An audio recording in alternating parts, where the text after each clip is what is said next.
Enfoque. A lusofonia em foco. Boa noite a todas, todos. Eu desculpe-nos o pequeno atraso. Primeiramente, eu gostaria de dar as boas-vindas à nossa companheira Marinete da Silva. Podemos uma salva de palmas para ela? Advogada, diretora, fundadora do Instituto Marielle Franco, mãe da ministra do Estado do Brasil, Aniele Franco, mãe de Marielle Franco, socióloga, ativista e vereadora da Câmara do Rio de Janeiro pelo PSOL em 2016, com a quinta maior votação, e que foi brutalmente assassinada em 2018 em um atentado ao carro em que estava juntamente com o motorista Anderson Gomes. Como está escrito na página do Instituto Marielle Franco, abre aspas, quem mandou matar Marielle não podia imaginar que ela era semente e que milhões de Marielles em todo o mundo se levantariam no dia seguinte. Fecha aspas. Seja bem-vindo a Porto, Marinete, presente sempre. Marielle presente. Marielle presente. Sempre. Seja bem-vindo a Porto. Quero também agradecer ao Henrique Doria, diretor da revista online Incomunidade.com e da rádio Transformanet, por nos oferecer, como ele diz, o interior da Transforma, esse lugar encantador. Obrigada.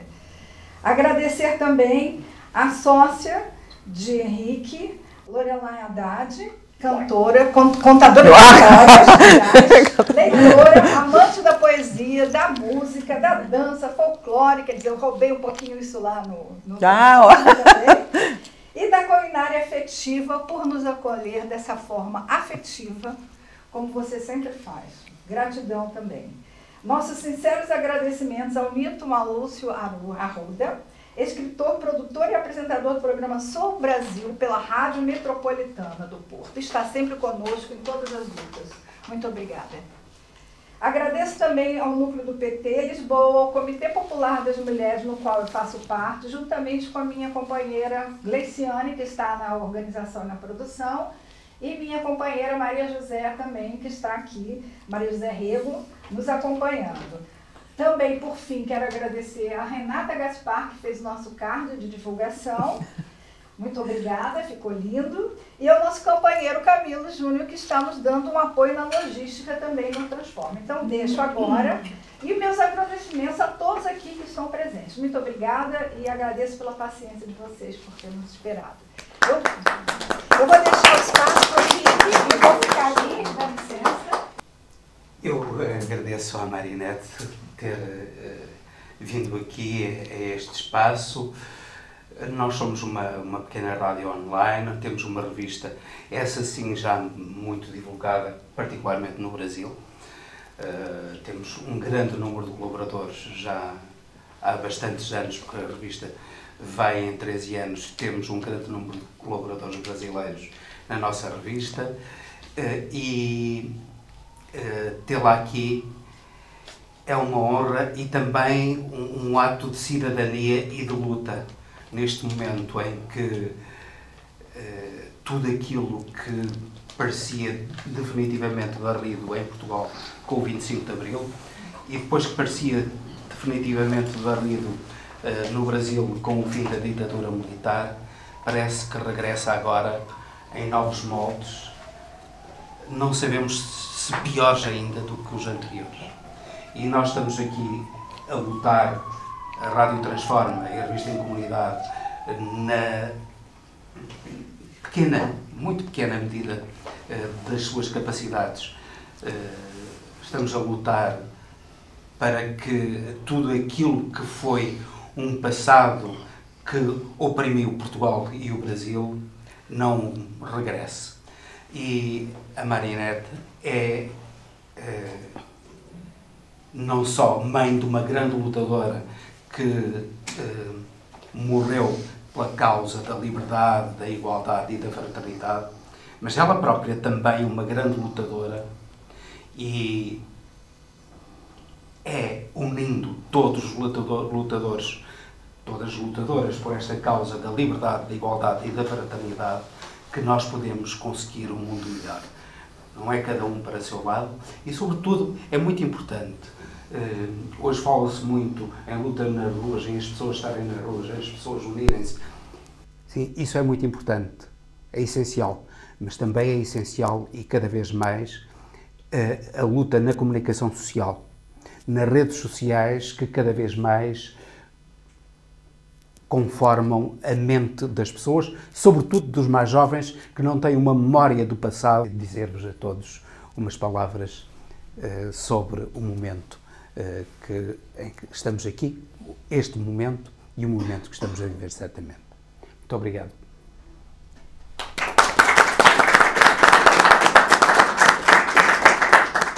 Eu dou as boas-vindas, já recebi com muito carinho, sou mãe e como mãe eu me identifico perfeitamente com a sua luta, com a sua busca de justiça.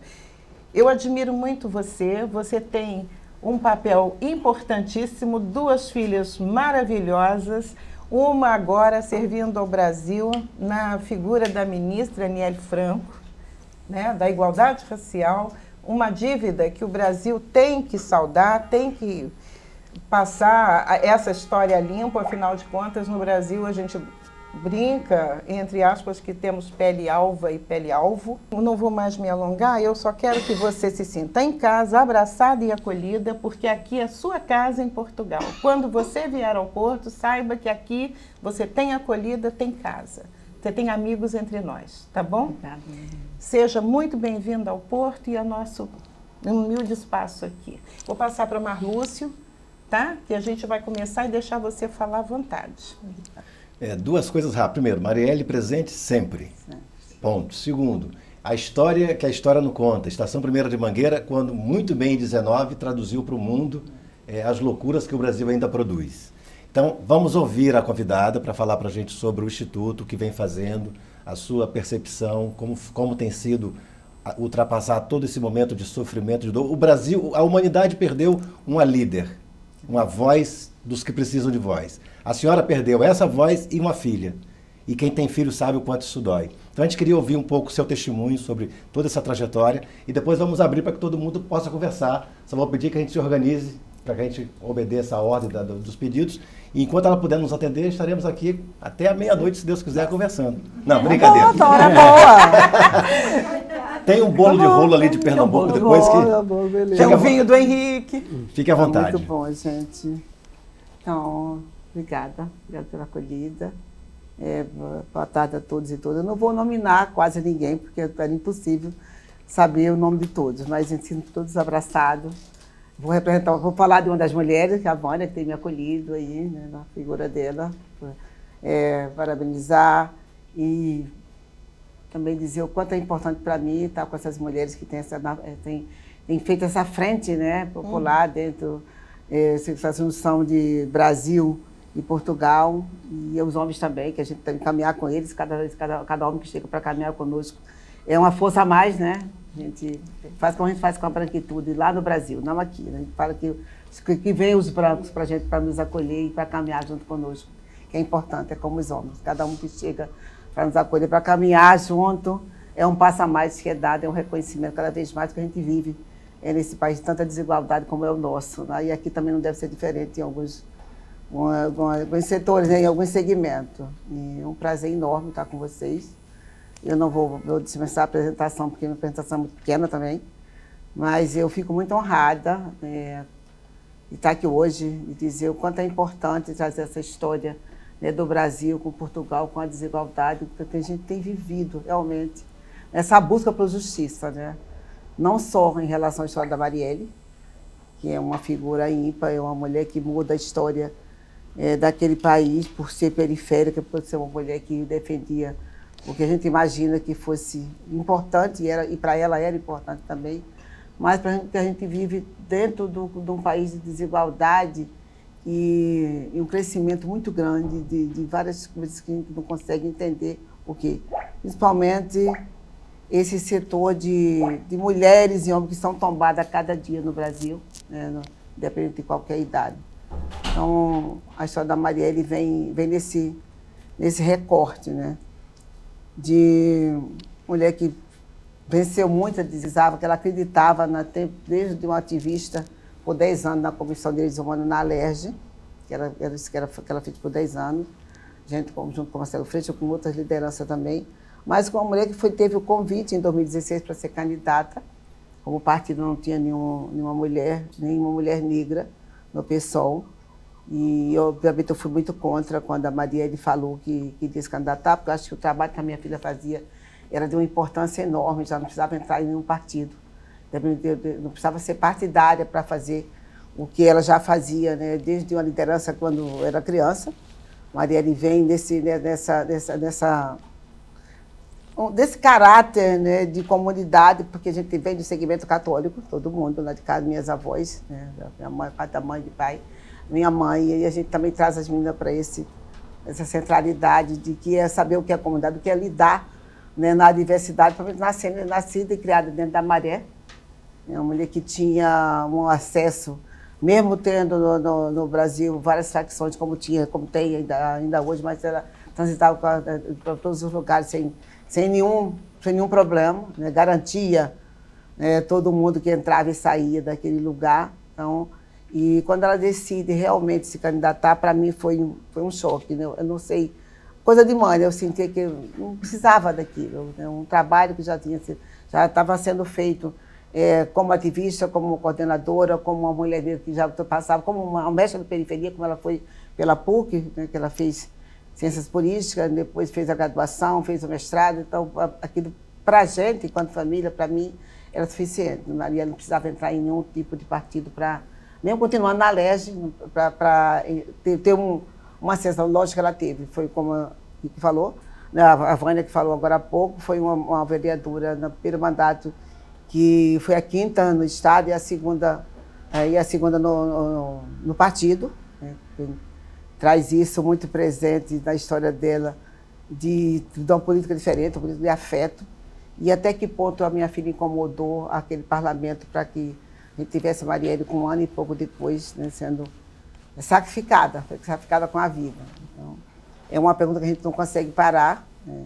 A gente vem de um processo muito emblemático, um processo com 5 delegados, que dentro do Rio de Janeiro, o que a gente vê hoje, infelizmente, a gente chega a menos de 10% de casos de homicídio, né, resolvido, e talvez as pessoas achassem que o da minha filha com o Anderson seria uma coisa mais ou menos, fosse para a estatística só, mas, no entanto, a gente está vendo aí o quanto isso foi de mudança desde a política, dentro do próprio corpo da mulher, que a gente vê hoje, né, cada vez mais semente da Marielle no mundo inteiro.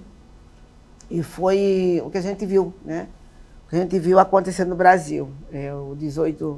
O 14 de março de 2018, não só aquele momento, mas a gente já vem desde o golpe da Dilma, já com uma situação bem complicada, né, com muita coisa acontecendo. Aquilo ali foi sinais que nós tivemos durante uma democracia muito fragilizada, como está hoje. Foi mais, hoje a gente celebra aí esse governo progressista, que para a gente chegar onde nós chegamos agora, exatamente por isso, o governo do Lula, que tem esse compromisso, né, com o outro, esse comprometido com a causa, não só com a causa só da minha filha, mas de tantos outros segmentos no Brasil. A gente vê aí uns 4 anos de muita treva, né, de muita coisa, não precisa nem dizer que vocês tinham acompanhado, fizeram também esse trabalho aqui maravilhoso, que foi lutar para a gente se livrar de tanta coisa, que não foi fácil. Eu acho que uma liderança que chega junto, para a gente ter essa mudança, talvez se não fosse, né, o presidente Lula, a gente eu não estaria aqui ainda nessa luta, essa busca por justiça, e também não daria o que a gente tem visto crescer, para a gente seguir, dar continuidade, para reconstruir o Brasil da maneira que a gente tem tentado reconstruir. Está difícil, mas é um parlamento ainda muito ruim.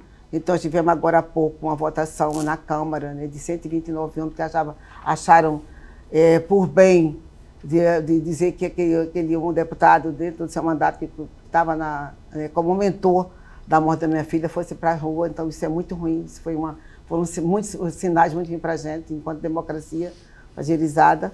E eu me surpreendi muito com aquela votação, né, porque desde que os dois, né, tanto o primeiro executor como o segundo, faz a delação, que a gente tem vivido aí muito ataque, tanto para a família como para a Aniele, É um ataque não só enquanto família, mas para a democracia do Brasil. Né? Achar que com banalidade que eles fizeram aquela votação.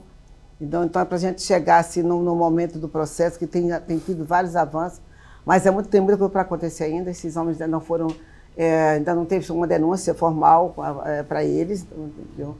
Precisa sim ter uma denúncia, tem muita coisa para seguir, né, dentro do processo emblemático que é da Marielle de antes, mas a gente tem avançado bastante.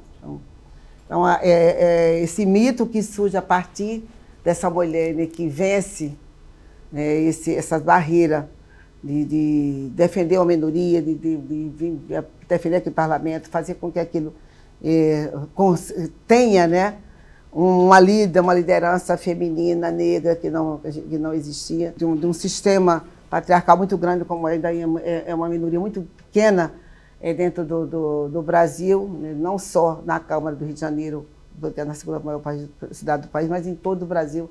A gente tem um número muito resumido de mulheres ainda dentro da política, e a gente viu o quanto isso avançou depois desse avanço, né, depois dessa tragédia toda da minha filha. Então, que viu mulheres seguindo a política, mulheres entrando, dando seus próprios corpos, né, não só com a pluralidade que tinha a Maria, mas achando que é um lugar que a mulher tem que estar onde ela quiser, mas não só onde ela quiser como um todo, mas dentro das câmaras, que tem sofrido muito, os ataques continuam, né, continuam muito, não só para tirar a vida dessas mulheres, como aconteceu com minha filha, a gente não quer, mas para dizer que aqui não é lugar para elas, né, majoritariamente de homens. O Brasil tem sofrido muito com isso, continua com vários parlamentares sendo atacados todos os dias, verbalmente, e muitas vezes até, né, como a Brene de Vilhori lá em Niterói, e outras que teve ataques, ataques das casas, ataques nas ruas, e isso faz com que cada vez mais a gente sinta a necessidade, né, de uma mudança na democracia do Brasil. E eu sempre tenho perguntado que tipo de democracia que a gente quer ali e fora. Porque até que a gente saiba o porquê e quem, né? Tem muita coisa para ser dito a partir daquela delação. Mas quem mandou matar a Marielle e por quê? Né? Quem mandou, até hoje a gente sabe, entre aspas, mas não tem nada, não tem uma prova concreta. Essas diligências estão sendo feitas para que a gente consiga saber se são aqueles homens ou tem mais uma estrutura perversa que foi criada a partir dali, né? Homens que servem ao escritório do crime dentro do Rio de Janeiro, aqueles homens já eram, né, os mandantes, já se viam a bicheira, já se viam a um tipo, pessoas que resolvem como resolveram com a minha filha. Então é bem difícil a gente continuar essa busca incessante por justiça. Para isso a gente cria o Instituto, com 4 pilares, para trazer o que a gente acha que tem que fazer a partir daquela tragédia, né, com a memória, com o legado, a justiça e a semente da Marielle criada pelo mundo inteiro. Em todos os lugares que a gente chega hoje, virou um mito por justiça, né? Um mito da história do Brasil, mas com muita coisa para ser feita, né? A gente tem lutado muito, a partir do momento que a gente também ingressa da polícia, a gente tem sido muito massacrada. Todos os dias tem alguém falando mal ou atacando a família, atacando principalmente a memória da Marielle. Né? Uma mulher que menos de 2 horas depois do seu assassinato já estava sendo criminalizada, como eleita facções, ou que defendia bandido, né, o que as pessoas fazem, infelizmente não tem esse entendimento do que é um ativismo dentro dos direitos humanos, como ela fazia, que defendia uma minoria de classes que cometia erros, mas a gente sabe que... Eu, como mãe, sei, e acho que o mundo sabe, que o papel da Marielle nem de nenhum defensor de direitos humanos não é exatamente esse. As pessoas ou não querem se inteirar do que eles fazem, ou acham melhor criminalizar, e não só a Marielle, mas tantos outros. Quando tem essas facções dentro da Maré ou de qualquer outro lugar, que são atacadas por um governo que a gente tem vivido no Brasil, a primeira coisa que eles fazem é criminalizar, dizer que morreu porque era bandido. Um feminicídio também crescente, né, também como a gente tem visto aqui, né, tem crescido muito, né? As meninas do comitê têm falado muito sobre isso, e não é diferente no Brasil. A gente tem visto as mulheres sendo massacradas a cada dia. Não? Isso traz eu, como mãe, para esse lugar, né? Um lugar que a gente não imaginava estar. Né? Hoje, nem a gente quer que nenhuma mulher ou mãe faça, mas a gente tem visto um crescimento constante dessas ações desastrosa que tem no Rio de Janeiro, né? O Cláudio Castro é um governo violento, ele traz também ele vem de um apoio, né, de uma direita extremista. Já vem, muito antes dele, já tinha havido o Witzel, que também ele foi intimado. A teoria deles é que a operação que mais mata, né, a chacina maior é que tá mais evidência para ele, então é muito difícil conviver também. E ele se serve dessa organização criminosa e é um crescimento muito grande da milícia no Rio de Janeiro, né? Acho que não só no Rio, mas acho que no Brasil inteiro a gente tem visto muito, né, porque eles trabalham com uma parte econômica muito grande e isso faz com que fragilize muito a democracia, né? Não existe política pública dentro do Brasil para a gente combater, né, essa desigualdade que a gente vive e muito menos dentro das comunidades. Dentro das comunidades a gente tem sido uma violência tremenda, desde quando chegam na madrugada sem avisar, tem DPF 262 que a gente tem lutado para que ela seja cumprida, ela não é cumprida, mas infelizmente a gente tem aí combatido isso constantemente, porque quando acontecem essas operações na Maré, ou em qualquer outra comunidade dentro do Rio de Janeiro, a gente fica, não tem aula, o trabalhador, né, que é criminalizado também, fica a mercê, né, ou quando são as facções que estão por ter o território pelo poder, a polícia também dentro do território com caveirão, com tantas coisas que têm acontecido. Então, tem sido muito grande, uma luta constante, né, dessa família para a gente se erguer, para a gente se reestruturar enquanto família de vítima de violência, para não só dar apoio a essas mães, como eu também recebi muito apoio, mas que a gente traga essa história, né, que como a Marielle falava, né, quanto mais tem que morrer para essa guerra acabar, e essa guerra não acaba. Essa guerra não acaba porque não existe poder público para isso, não existe política pública para isso, né? E a Marielle traz isso dentro dessa história, desde da UPP, que era um projeto maravilhoso, que mais que não deu certo. Que começa as primeiras mortes da UPP, ela estava ainda atuando, né, não só de civil, mas também de militares que foram mortos naquela época.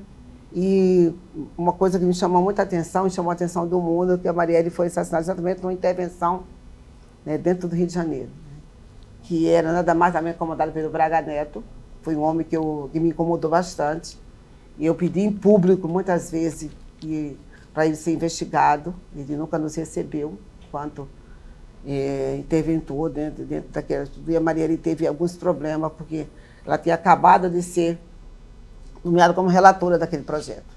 E a minha filha entendia que não devia ser uma intervenção na segurança pública, mas uma intervenção dentro de um Estado como um todo, na educação, na saúde, entendeu? E era uma intervenção que seria de 3 meses, ficaram 9 meses, até hoje tem gente mutilada, até hoje teve várias mortes, e a gente não resolveu nada no Rio de Janeiro. Então, isso me incomodou bastante, porque além dela, ela era aquela mulher que ela não se furtava de vir por falar, defender e assumir o que ela falava, né? Então, Marielle, 2 dias antes, ou 3 do assassinato dela, fez uma postagem muito pesada em relação a um batalhão que tem no Rio de Janeiro.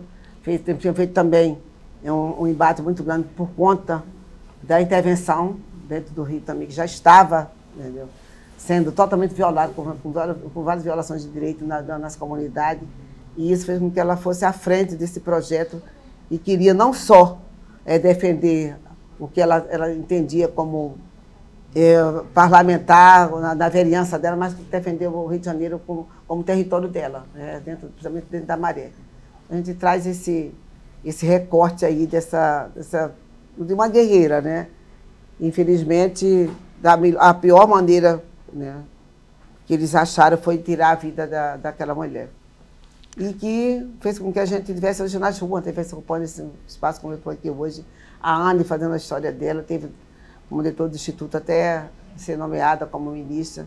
Também uma mulher que tem aí, entendeu, feito um trabalho, tem feito várias entregas boas, mas ainda muito, muito massacrada dentro do Brasil. Eu acho que não só no Brasil, no mundo inteiro. A Anne está dizendo que ou ela fala bem ou ela fala mal. Tudo que ela fala gera uma polêmica. Mas é isso, traz também o recorte de uma irmã, né, de uma mulher que também defende uma minoria. Acho que cada vez mais a gente tem essa consciência que é um ministério que tem sido se debruçado para fazer um bom trabalho, mas também muito, muito ainda deixando que as pessoas se encaixem nesse projeto, mas também deixe ainda muita coisa, muito, muito, muito para se fazer, porque isso, o peso que ela traz, a história que ela traz como irmã da Marielle, infelizmente as pessoas também criminalizam, né? Também discriminam muito, né? Por ser uma mulher negra, por ser uma mulher de periferia, uma mulher pobre, uma mulher que viveu muito tempo fora do Brasil, entendeu?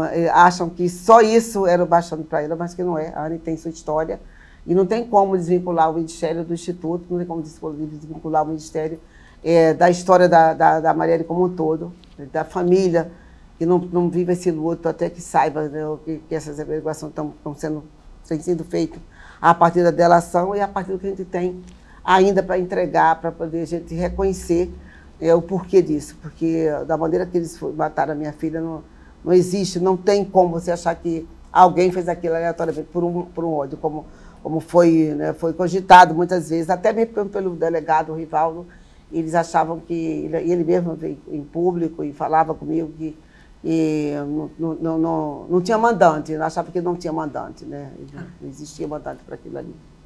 Não, Desculpa, posso te fazer uma pergunta? Pode, tranquilo. Como é que você recebeu a notícia? Porque foi a troca de governo, somente isso é que fez com que o caso Marielle caminhasse. E como é que você, que recebia esse delegado em casa, como é que você recebeu essa notícia? Eu não consigo imaginar como é que foi. Olha, o Rivaldo foi uma surpresa muito grande para a gente. Muito grande para a gente. Eu acho que a família do Brasão não, porque essa família já estava no radar há muito tempo. A família já estava sendo assim, sabe, desde as promotoras, né, da Letícia, da doutora Simone Sibilo, que onde estava, por as mulheres que conseguiram chegar nos mandantes, a família estava. Eu não imaginei que tivesse, eu sabia que ele não estava sozinho, né? A princípio. No Brasão. Mas no Brasão. A família do Brasão já estava. Por conta da história deles com a milícia, né? E isso foi cogitado, sim. Mas o Rivaldo foi uma surpresa para a gente. O Rivaldo foi porque, além de ser um homem que a minha filha já trazia, né, o que acontecia de pior dentro do Rio de Janeiro para ele, como ela confiava nele. Da segurança pública, né, como ele foi. Então, eu confiava muito. E a gente também, porque é isso, ele foi recebido, foi uma das primeiras pessoas que foi assim, o Marcelo Freixo, a família, entendeu? E teve outros encontros, não foi só aquele, mas a gente também não divulgou mais assim, nenhuma foto, nem nada, porque não ia gerar mais raiva ainda, né, das pessoas por conta do que ele viveu. E era um homem que Marielle confiava muito, por conta da posição dele dentro do governo, né? Dentro do Estado, dentro do Rio de Janeiro. Então, ela já levava para o Rivaldo tudo o que acontecia dentro do Rio, enquanto ele muito chefe da segurança pública no Rio.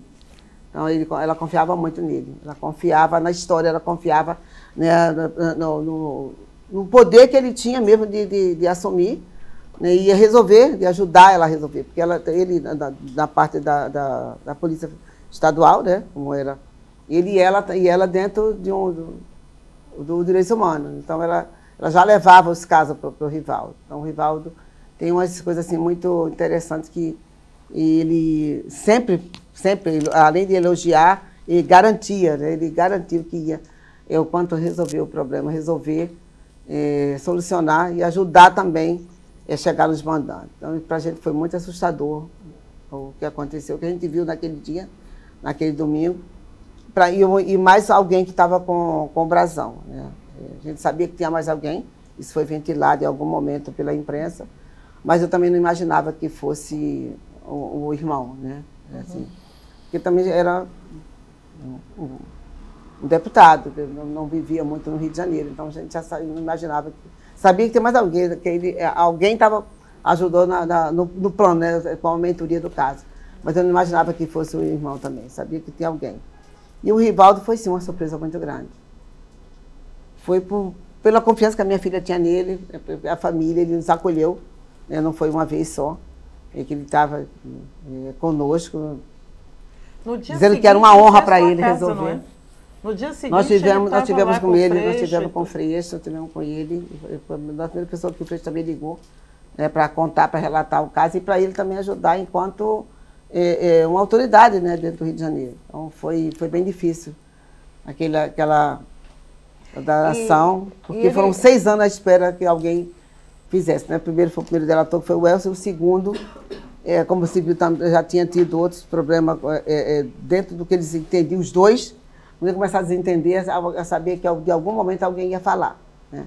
O Elcio fala, depois o Rony fala. Então, foi uma surpresa muito grande a gente imaginar que a autoridade independente do Brasão, não que já estava no radar do processo, né, como investigação, mas do Rivaldo foi sim. Foi bem triste para a gente conviver com aquilo, né? Porque o que chegou aqui para nós é que o caso ia ser federalizado, mas que o próprio Rivaldo, o delegado Rivaldo, falou que não, porque se fosse investigado pela Polícia Federal, haveria contaminação, haveria falta de interesse na elucidação e que ele, como amigo, que seria a pessoa mais interessada em elucidar o caso. Então, foi uma tremenda de uma traição, né? Foi.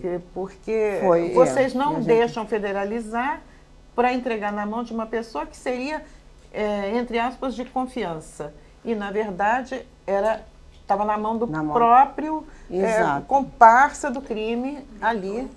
Perdão. Mas a gente... fazer uma pergunta. Sim? De justiça por Marielle.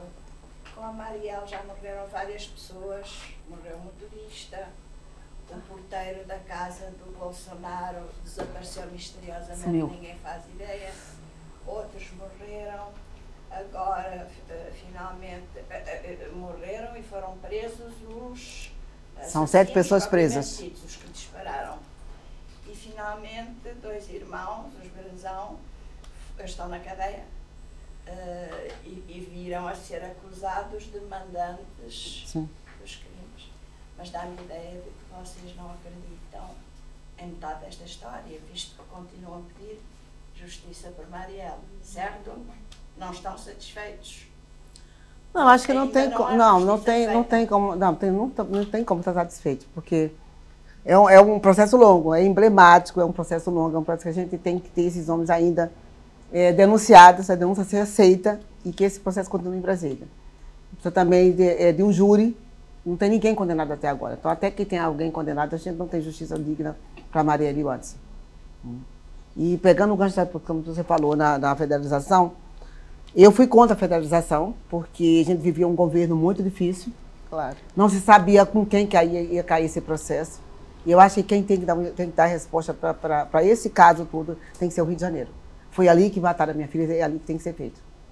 Entendeu? Até porque depois não dava para confiar. E depois não sabia com quem ia cair esse processo. E os mandantes ser julgados no Rio, não federalizar. Então foi isso que eu fiz. Fiz uma campanha enorme, a família fez, as organizações do Rio de Janeiro, né, que caminhou com a gente, o próprio Instituto, para a gente não federalizar naquela época.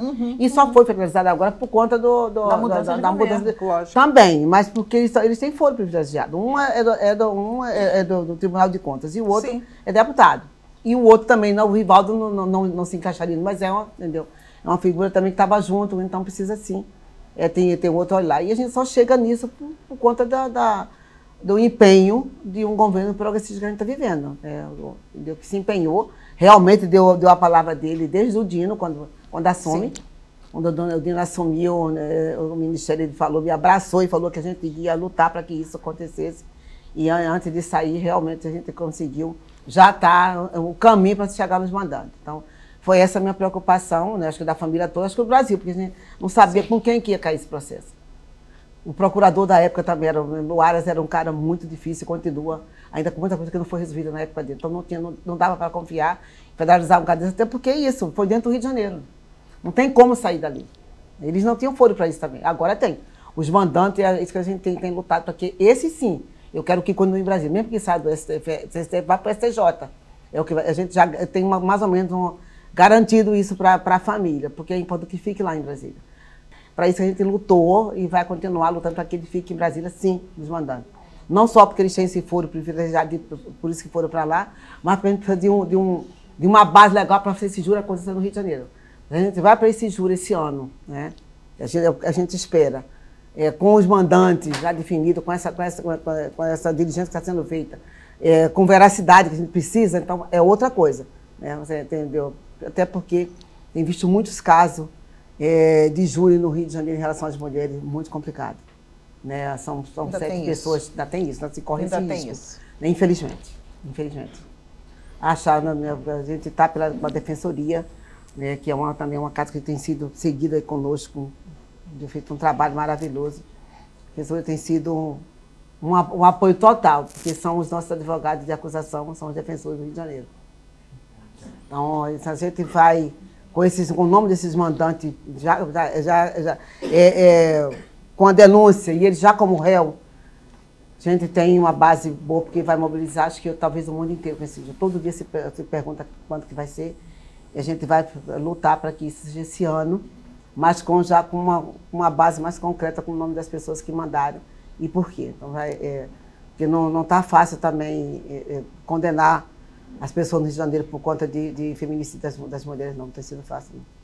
Não está fácil. A gente que está nessa luta sabe que a luta nunca acaba, a luta continua e sempre, parece que cada vez mais difícil. A minha pergunta é, o quanto pesa para a ministra o legado da irmã? E o quanto há de ameaça para a família e para as pessoas da Maré de um modo geral, falando Maré no sentido de comunidades, enfim. Para quem defende essa causa, o quanto há de ameaça ainda, o quanto há de medo de vocês estarem trabalhando com esse tema? Olha, pesa muito, porque eu acho que o que fragiliza os dois lados, tanto o que acontece no Ministério, fragiliza o Instituto, como vice-versa.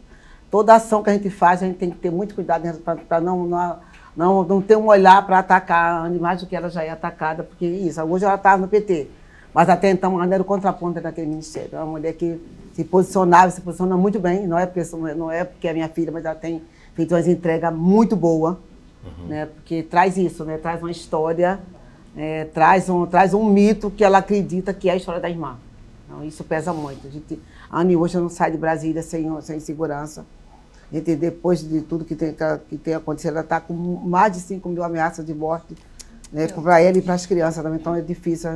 Lá em Brasília também... ela anda. Olha, a gente A senhora não tem medo? Não, nem posso. Nem posso deixar de ter esse medo. A gente não tem como ter medo, né? Porque a vida da gente está ali no Rio de Janeiro, não tem como. Meu casamento tem 46 anos, eu estou ali e de criar essas meninas, de lutar por essa história, de passar por vários problemas, de ter um câncer, de vencer isso tudo. Então não tem como eu ter medo hoje, porque eu olho a Anne com 2 cânceres pequenos, uma de 8 e uma fez 8 esse ano, né? Então ela ia fazer 7 quando ela estava na transição. Então, e uma de 3 anos e pouco, eu não posso. A gente, minha filha luta pela história da Maria de trás, não tem como ter medo, a gente não tem medo.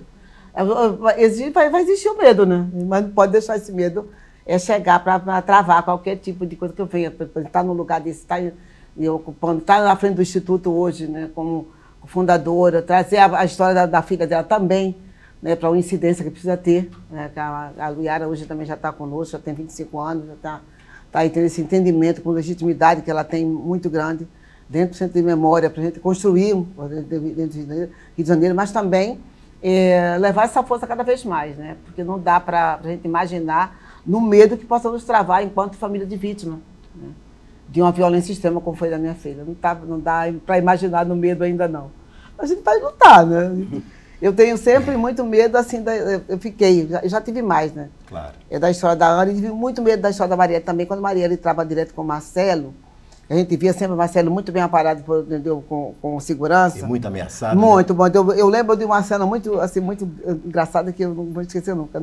Quando ela casou pela segunda vez, o Marcelo chegou com a segurança dele e eles traziam os fuzis dentro de tipo uma viola, né? Aqueles violões grandes, né? E aí o meu marido perguntou, vem cá, vocês vão tocar o quê? A gente espera não tocar. Porque eles estavam, a gente não imaginava o que era aquilo. Foi no segundo casamento dela lá no Rio. Foi muito engraçado. Aí o meu marido perguntou, vem cá, você pode tocar alguma coisa? Aí Antônio, a gente espera não tocar nada. Porque exatamente quando eles... Aí depois a gente tocou, exatamente. Então, que eram os dois, os seguranças estavam armados, eles andavam com um fuzil, né? Claro. Naquela época, isso foi em 2009, o Marcelo estava muito ameaçado. O irmão dele Esses foi homens já morto. foi morto. O irmão o dele Renato foi morto pela milícia. Então, a gente, essa cena muito engraçada, você falou agora e eu acabei lembrando disso. São coisas assim que a gente não esquece. Então, ele falou, não, Deus espera a gente não usar. Né? E aí depois a gente veio saber o que é. Então, naquela época, Marielle estava direto, com o Marcelo, todas as ações que ele estava, Marielle estava junto. Aí sim, né? Mas eu não tinha medo que pudesse acontecer alguma coisa com ela. Mas com o Marcelo, ela está, como aconteceu com o Anderson, né? O Anderson não estava ali para... Né? Era um trabalhador, igual todos nós aqui, a gente trabalha para sobrevivência, então... E estava, infelizmente, naquela hora e aconteceu aquilo. Mas eu tinha muito medo, nessa época eu tinha medo, porque o Marcelo tinha uma segurança muito grande, andava já com carro blindado com segurança, e a Marielle estava sempre junto dele, ficou 10 anos naquela comissão. Então estava sempre... Eu imaginava de fazer alguma coisa com o Marcelo e ela tá junto, e como aconteceu, né, que a gente não esperava. Ela e infelizmente, o Anderson também foi junto. Vamos ver, vamos abrir para as perguntas, quem quiser perguntar. Só peço que a gente se organize para não perder o controle e nem o tempo. Então, quem quiser, por favor. Boa tarde, né? Meu nome é Rosilda Portas. Há momentos em que a idade tem alguma vantagem. Provavelmente serei a brasileira que está aqui há mais tempo. Eu vivo em Portugal há 44 anos. Né? E fiz 70 anos esse mês. Mais nova do que eu. E quando cheguei aqui... Já tem 72, tá? Quando cheguei aqui, trazia uma ideia do Brasil que não era verdadeira.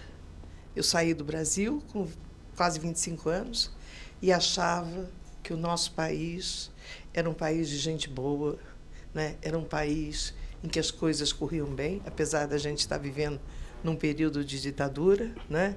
Mas que éramos pessoas tolerantes, né? Que poderíamos ter aquela ideia, né? De felicidade do brasileiro. Infelizmente, essa imagem foi se desconstruindo ao longo do tempo. O Brasil tem pouquíssimos heróis. E os heróis que temos são mártires. Eu falo de Tiradentes e eu falo de Marielle. Né?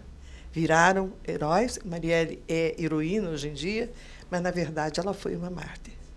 Você, posso tratá-la assim, passou pela dor que nenhum ser humano deveria passar.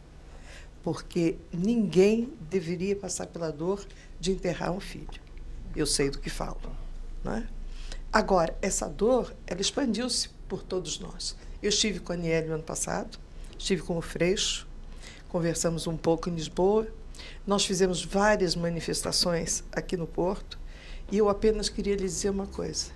Enquanto não for feita justiça, nós que estamos aqui, estamos separados por um oceano, nós não vamos baixar as mãos, porque Marielle, né, deverá estar sempre presente. É isso.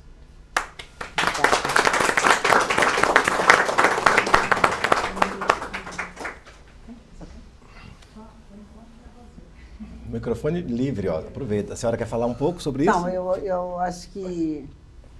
Bem, eu estou há 46 anos, né? Quase no Rio. Mas tem muita gente boa aí. É nordestina? Sim. Sou. Da onde é?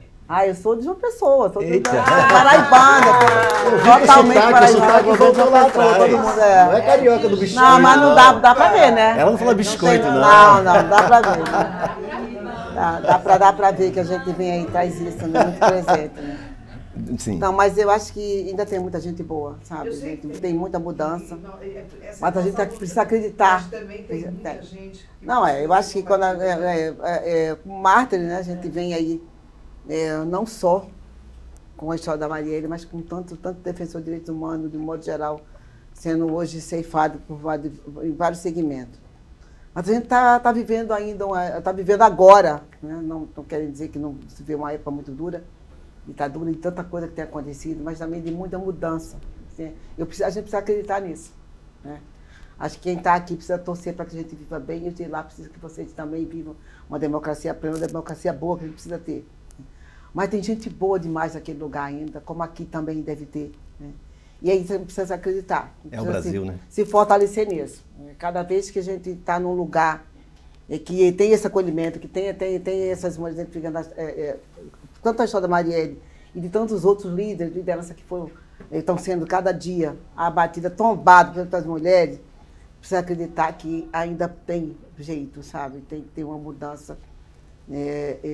Continuar com essa reconstrução que precisa ter a partir dessa esperança que é. Né? A gente não pode perder isso. Mesmo tendo mártir, porque se eu for parar na minha dor, eu não vou fazer mais nada. Nada vou fazer. Eu não vou nem viver. É como a senhora acabou de falar. Não é para ter minha filha nem filho de ninguém. Não é para matar filho de ninguém. Exato. Mas eu também não posso Não é pra parar matar ninguém. de dizer o quanto isso é importante para mim, estar aqui hoje, estar em todos os lugares, ter a Ana como referente, ter tantas mulheres identificando, né, desde dando seus corpos realmente para fazer uma mudança. Então eu preciso acreditar muito nisso.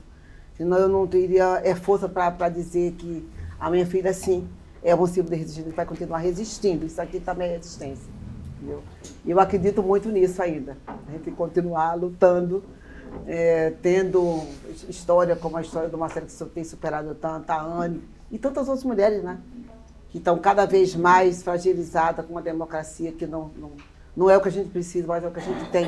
Hoje a gente vai ter que lutar por isso. Pedro. Então, obrigada pela sua interferência, obrigada por dizer que a minha filha é uma Marte e não é para matar filho de ninguém mesmo. Não é normal, né? Banalizar isso. Eu sou português, não é?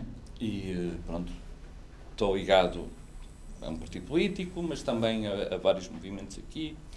E uma coisa que aconteceu foi, quando o trabalho da Marielle começou a ter alguma visibilidade em Portugal, e quando se começou a falar dentro de alguns meios de algum trabalho que ela estava a fazer, foi pouco a seguir que ela e o Anderson foram assassinados. Mas houve uma coisa aqui importantíssima que eu acho que aconteceu aqui em Portugal. E levando a questão de ser mulher, da questão dos direitos das pessoas LGBT, da questão dessas questões todas, dos direitos das pessoas pobres, há uma coisa que aconteceu. O nome dela foi mencionado e deu força a tudo o que foi movimentos, principalmente das mulheres, quanto aos feminicídios, dos direitos das pessoas LGBT e de tudo.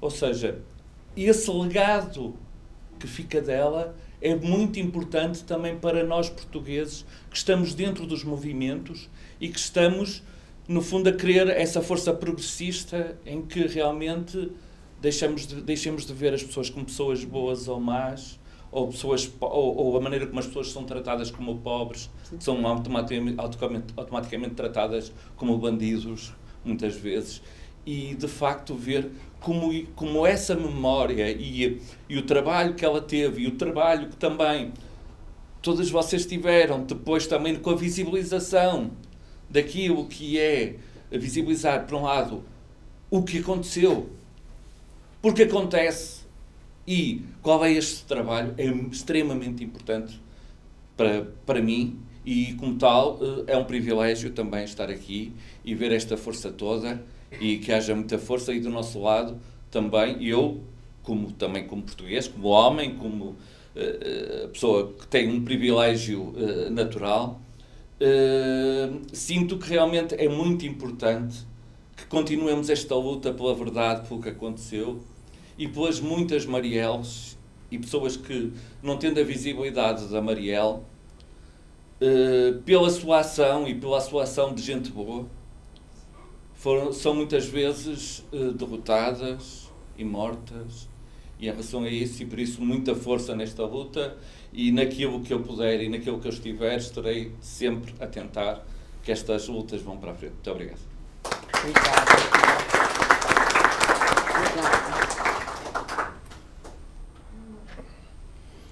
Não, acho que esse legado, né, que a gente traz, essa memória, é fundamental para a gente seguir nessa luta.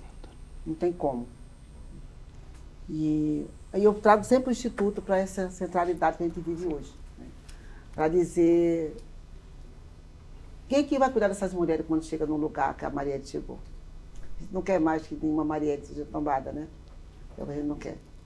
Infelizmente foi a minha filha, mas podia ser de outra mãe, como a gente tem visto hoje dentro do Rio de Janeiro e em outros lugares.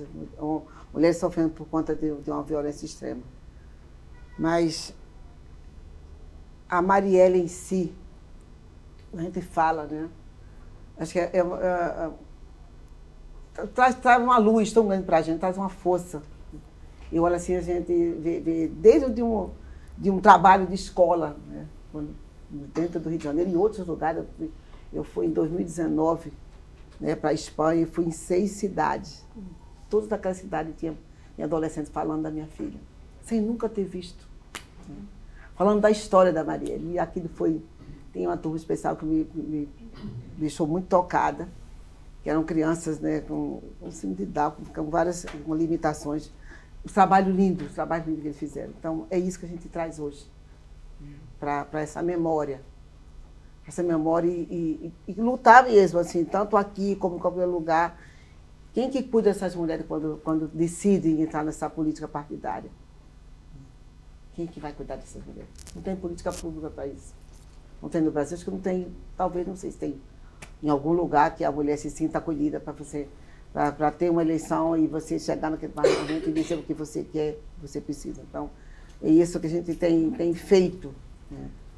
Criando, entendeu, essa estratégia para a gente saber quem é que cuida dessas mulheres, quando elas se dispõem, não só, né, para dar seus sonhos, mas dar seus pensamentos, para estar ali presente para uma mudança dentro dos territórios, seja ele no município, no estado ou até mesmo em Brasília. Elas também são atacadas em Brasília, né? Não basta você mudar, dizer que lá tem, não tem, porque a gente já viu mulheres sendo assediadas, mulheres sendo caladas naquele parlamento, né? Quando um homem, ou seja, ele de qualquer tipo, interrompe uma mulher daquela, aquilo também é uma violência extrema, que fizeram muito pior para mim. Então, foi só interromper a Maria, como ela não tinha sido interrompida, mas interromper a vida, a história dela. Que isso, é agradecer muito a oportunidade de estar aqui, né, os movimentos, quem veio de longe, quem está aqui mais perto, principalmente quem estava aí à frente, né, nessa luta para nos manter viva essa memória. É importante que a gente tenha isso muito presente, né, no legado, na história, nessas sementes que estão aí cada vez mais, né, florescendo. A cada dia floresce uma mulher dizendo que chegou na política, chegou em qualquer lugar, hoje tem esse entendimento, se identifica com mais igualdade, com mais vigor em tudo depois da história da Marielle. Isso é muito bom para a gente. Eu fico muito orgulhosa de estar hoje com vários coletivos, não só representando, mas aí junto, caminhando com essas mães de vítima, seja ela do estado, um estado letal como é o Rio de Janeiro, mas de todos os lugares do mundo, em que tem uma mulher sendo atacada e tendo uma mãe também tendo seu direito violado, que não é normal. Não ter a gente seguir com isso, não banalizar a vida como banalizaram, achando que é só uma mulher negra, né, nos tirando do convívio, mas também tirando da história. Que é isso que a gente quer que não mais aconteça, e vamos aqui continuar na luta. Agradecer mais uma vez a oportunidade de estar aqui. Só gratidão, porque eu não tinha agenda aqui no Porto, mas enfim, se criou e eu fiquei feliz de estar aqui com vocês, de contar um pouco da história da Marielle. Não só a minha história já não tem tanto o que contar, mas uma história viva, né? Porque isso é uma vida, mas a história da Marielle vai estar presente sim. Sempre. Não só nesses espaços, em todos os lugares. Cada um que se identifica com essa história é uma maneira de continuar vivendo essa luta incansável, né? Por justiça digna para ele, pelo Anderson, que é fundamental. E só gratidão. Muito obrigada mais uma vez a vocês todos.